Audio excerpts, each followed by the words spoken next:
우리 말씀 연구소 말씀 묵상 예배에 참여하신 여러분을 주님의 이름으로 환영합니다. 이제 함께 경건한 몸가짐과 마음가짐으로 주님 앞에 겸손하게 나아갑시다. 너희는 그 은혜에 의하여 믿음으로 말미암아 구원을 받았으니 이것은 너희에게서 난 것이 아니요 하나님의 선물이라. 하나님은 영이시니 예배하는 자가 영과 진리로 예배할지니라. 아멘.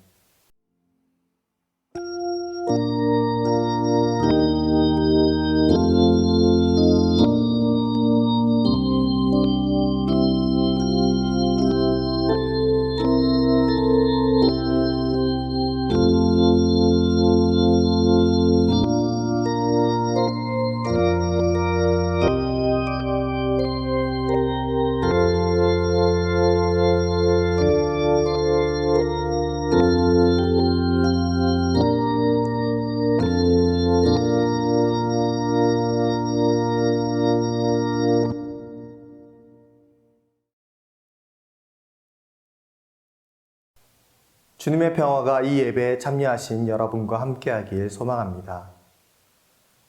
오늘은 맥주감사 주일입니다. 우리 교회력으로 7월의 첫째 주일을 맥주감사 주일로 지킵니다. 한 해의 전반기가 끝이 나고 후반기가 시작되는 그 주일을 맥주감사절로 지킵니다.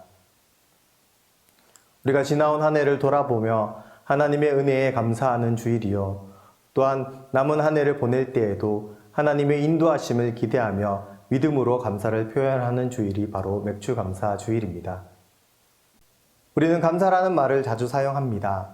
모든 일에 감사하는 마음을 가지고 고마움을 표현하는 것이 마땅하고 바람직한 일이라고 배우고 실천합니다. 그러나 우리의 삶을 돌아볼 때에 때로 감사를 형식적으로 습관적으로 표현할 때가 많이 있습니다. 우리가 가지고 누리고 있는 것을 당연하게만 생각하는 우리의 모습을 발견할 때가 있습니다.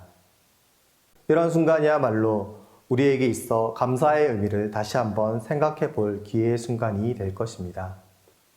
우리는 하나님의 은혜로 예수 그리스도를 믿는 믿음으로 구원을 받았습니다.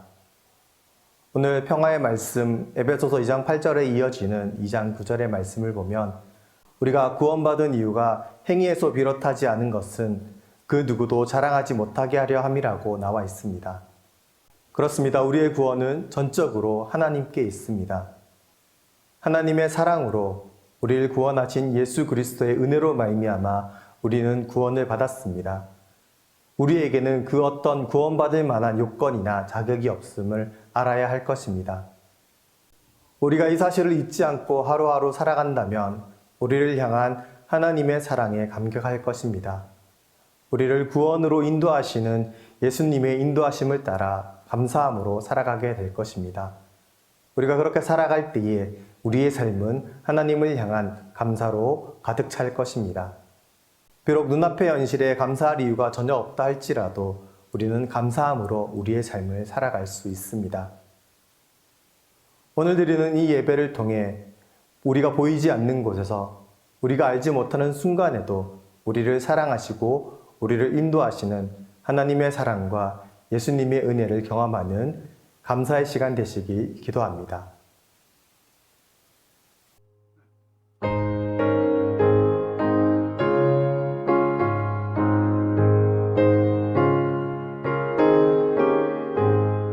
구주 예수 의지하며 심히 기쁜 일일세 영생 허락받았으니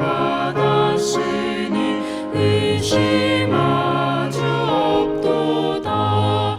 예수 믿는 것은 받은 증거 많도다. 예수 귀한 예수 믿음 더욱 주소서. 구주 예수 의지함이 심히 기쁜 일일세 주를 믿는 나의 마음 그의 피에 적시네. 예수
주소서. 믿음 더욱 주소서.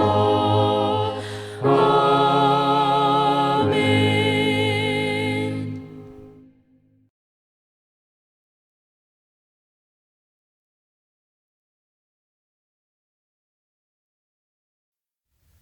하나님이 오늘 우리에게 주신 구약의 말씀은 시편 71편 16절입니다. 이제 받들어 읽습니다. 하나님의 말씀을 귀 기울여 들으십시오. 내가 주 여호와의 능하신 행적을 가지고 오겠사오며 주의 공의만 전하겠나이다. 하나님이 오늘 우리에게 주신 신약의 말씀은 에베소서 2장 10절입니다. 이제 받들어 읽습니다. 하나님의 말씀을 귀 기울여 들으십시오. 우리는 그가 만드신 바라 그리스도 예수 안에서 선한 일을 위하여 지으심을 받은 자니 이 일은 하나님이 전에 예비하사 우리로 그 가운데서 행하게 하려 하심이니라. 이 말씀을 통해서 하나님이 우리에게 은혜 주시길 원합니다.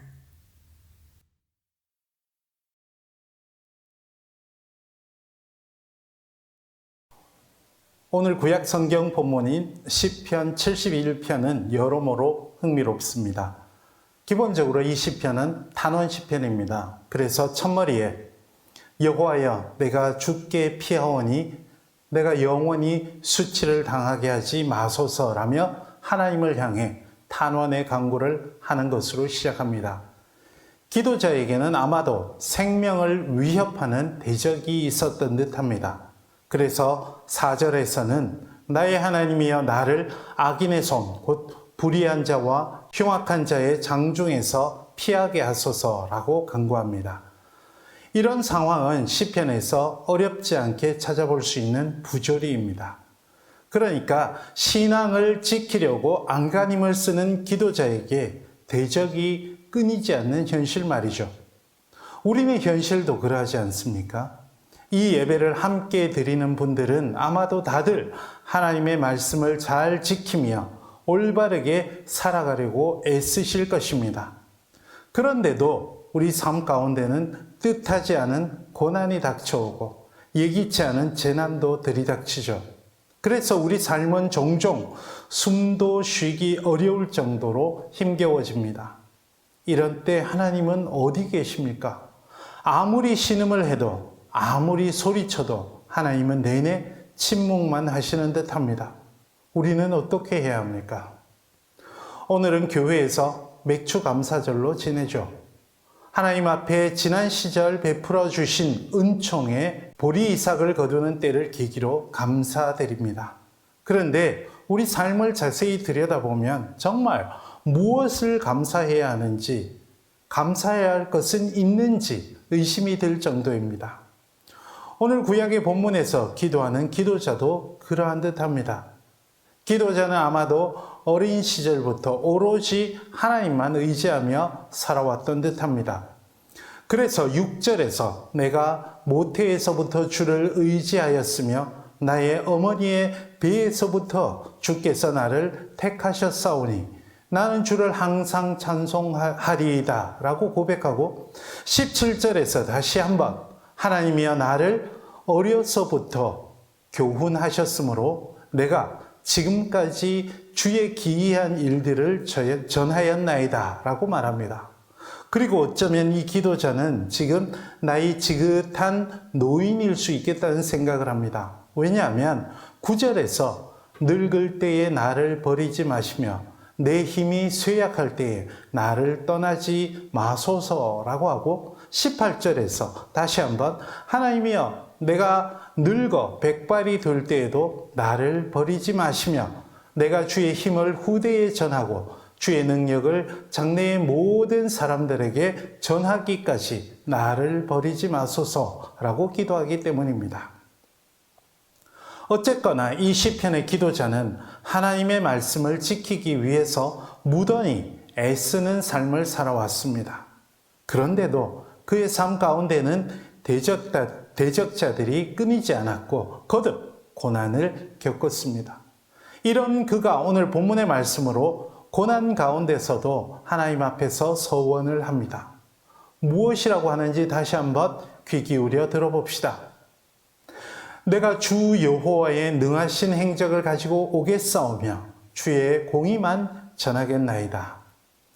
이 본문에서는 사실 기도자가 그런 부조리한 삶의 현실 가운데서 어떻게 신앙을 지켜왔는지 그 비결을 털어놓고 있습니다. 그런데 우리말 성경의 번역에서는 그것이 잘 드러나지 않아서 설명이 필요합니다. 먼저 전반절을 함께 봅시다. 우리말 성경에서는 내가 주 여호와의 능하신 행적을 가지고 오겠사오며 이렇게 옮겼는데 히브리어 본문의 어감을 좀 더 잘 살린다면 제가 주 여호와의 권능 안에서 오렵니다 정도가 좋겠습니다. 이렇게 옮기고 보면 기도자가 어려서부터 하나님 앞에서 살아온 삶의 모습이 어떠해 보였든지 그 삶의 모든 순간은 하나님의 능력을 경험하는 삶이었다는 것입니다. 하나님의 능력 안에 있었다는 고백이죠. 하나님의 능력이 무엇인지는 후반절에서 서원의 형태로 말합니다. 곧 그분의 정의입니다. 본문에서 기도자가 고백하는 하나님의 권능은 당장 눈에 나타나는 인생 역전에 제한되지 않았습니다. 그분의 정의였습니다. 한치의 흐트러짐 없는 그분의 창조 질서, 그분의 올곧으신 가르침, 긍휼과 자비, 사랑, 그 모든 것이 정의라는 히브리어 낱말에 들어 있습니다. 기도자는 그런 정의의 능력을 보여주시는 하나님 안에 있었기 때문에 온갖 가시적인 고난 가운데서도 신앙을 지키고 찬송하며 서원할 수 있는 것입니다. 그 말은 기도자도 후반절의 서원대로 그분의 권능인 정의를 전파하고 삶에서 드러나게 하는데 힘썼다는 뜻입니다. 여기서 우리는 과연 하나님의 권능을 어떻게 상상해 왔는지 되돌아보아야 하겠습니다. 이런 관점에서 오늘 신약 본문의 말씀을 읽으면 새롭습니다. 우리는 그가 만드신 바라 그리스도 예수 안에서 선한 일을 위하여 지으심을 받은 자니 이 일은 하나님이 전에 예비하사 우리로 그 가운데서 행하게 하려 하심이니라. 우리는 정의의 권능을 우리 삶 가운데서 보여주시고 가르쳐 주신 하나님의 피조물입니다. 신약 본문에서는 하나님의 권능을 정의의 개념에서 또 한 걸음 더 나아가서 선한 일이라고 정의합니다. 후반절에서는 이 선한 일이 시편 기도자의 고백처럼 삶의 기준이 되어야 함을 분명히 해줍니다. 여러분, 이 선한 일이 무엇입니까? 이 낱말의 뜻은 8절과 9절에서 언급되었습니다. 그것은 은혜로 말미암은 구원입니다. 시편의 말씀대로 하나님의 정의 안에 있는 사람들을 향한 하나님의 은총이 끝이겠습니다. 그리스도인의 삶은 그 은총 안에 있어야 함을 가르쳐 줍니다. 가시적인 어떤 가치가 아니라 제 잘난 맛이 아니라 하나님의 성품 안에서 그것을 지향하는 삶이어야 합니다. 참된 그리스도인은 고난에 온통 삶의 에너지를 빼앗기지도 않고 원수 갚음에 안달하지도 않으며 인생 역전의 엄청난 일을 꿈꾸지도 않습니다. 오로지 하나님의 정의, 그분 구원의 선한 일을 바라보며 그 안에서 한 걸음 한 걸음 삶을 살아갑니다. 그럴 때 시편 기도자처럼 어떤 상황에서도 인생 내내 하나님께 감사와 찬송을 이어갈 수 있을 것입니다.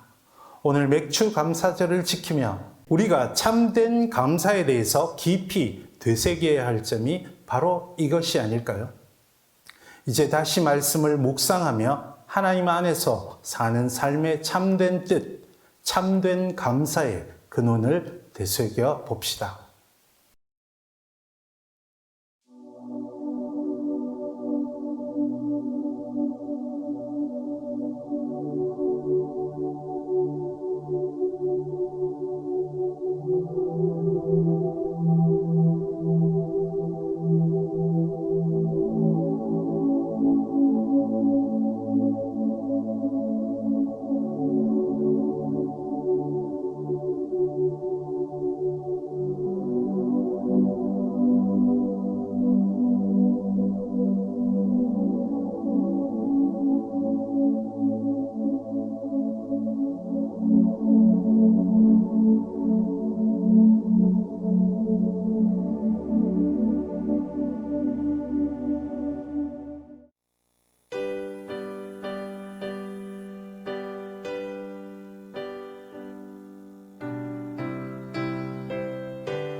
주님을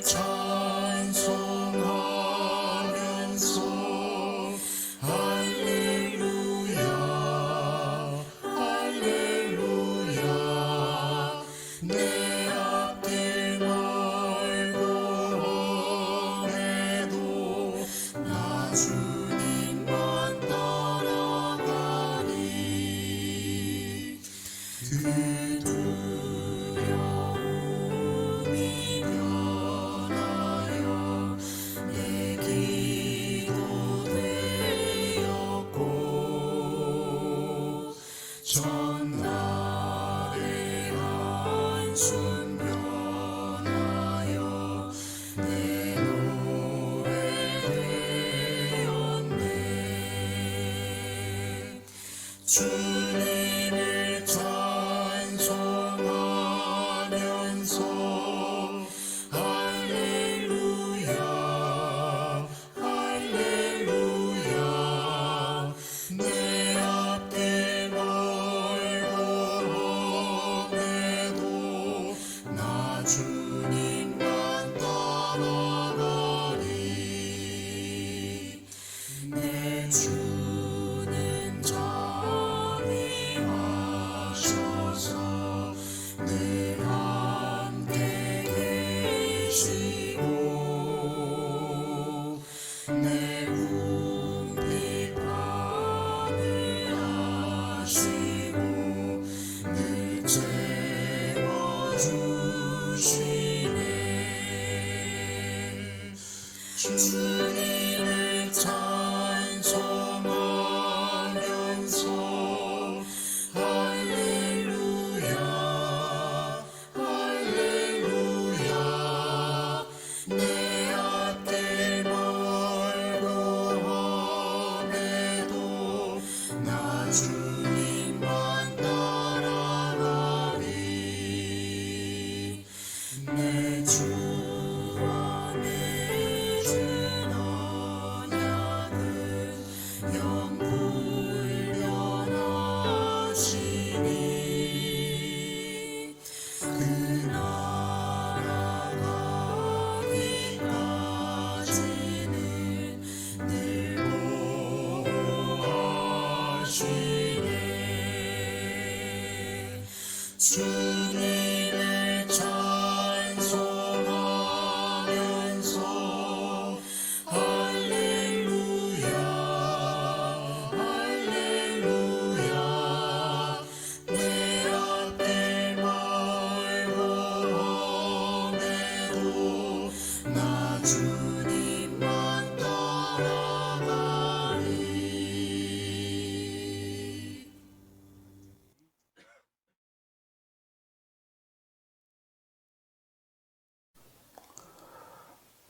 오늘 우리는 맥주 감사절을 지키며 참된 감사에 대해서 생각을 해보았습니다. 그분의 정의, 그분의 선한 일, 은혜로 말미암은 구원, 이것이 우리 마음속 깊이에 새겨지고 그것이 우리 삶에서 드러날 때 우리 삶은 그분을 향한 감사로 넘쳐나게 될 것입니다. 이 점을 기억하는 맥주 감사절을 보내시면 좋겠습니다. 기도하십시다. 주 예수 그리스도의 은혜와 하나님 아버지의 사랑하심과 성령님의 교제케 하심이 이 자리에 머리 숙인 주님의 사랑하시는 백성들과 그 삶 가운데 지금부터 영원토록 함께 하시기를 간절히 축원하옵나이다. 아멘.